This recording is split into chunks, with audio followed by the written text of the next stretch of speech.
So ngayon mga paps, samahan nyo ako maglinis ng ink storage nitong Epson L3250. Okay? So ito, sa paglilinis nito, meron yung sa likod. Okay? So kumbaga, yung mga naihimbak na discharge kapag gumagamit tayo ng cleaning or yung ibang nadi-discharge na ink, dito na pupunta yan mga paps, sa likod. Yan. So ito siya. Meron niyang ano rito, screw. So, tingnan nyo ha. Ito siya. Buksan natin.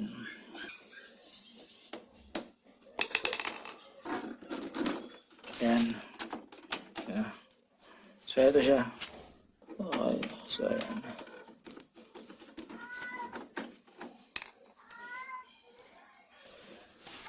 Ayan. So, ito na siya.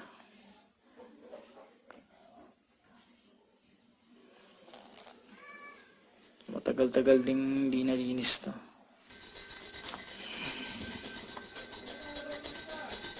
So, yan. Tayo. Tapos, ito pa isa. Tandaan nyo lang yung ano yung pwesto mga babasa. Tandaan nyo.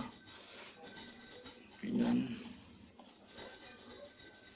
Meron naman yan dito parang ano, nakahulma. Dito yung ilalim.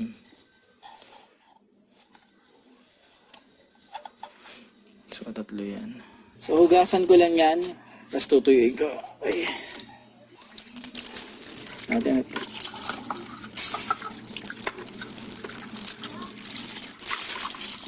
Ito, ayan. So, ito, mabilis lang.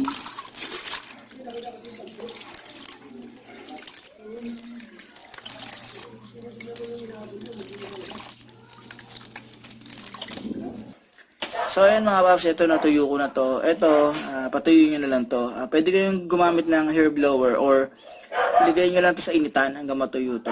Ayan. So malinis na yan. Maitim lang siya, pero wala nang ano yan, ink. Piniga ko na maigi yan.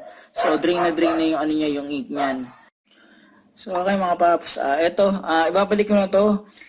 Hindi ko na napatuyong maigi kasi ano na gabi na eh.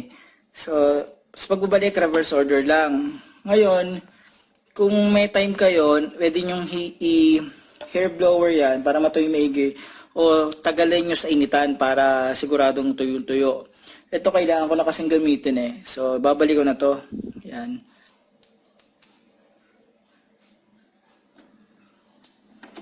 Yan.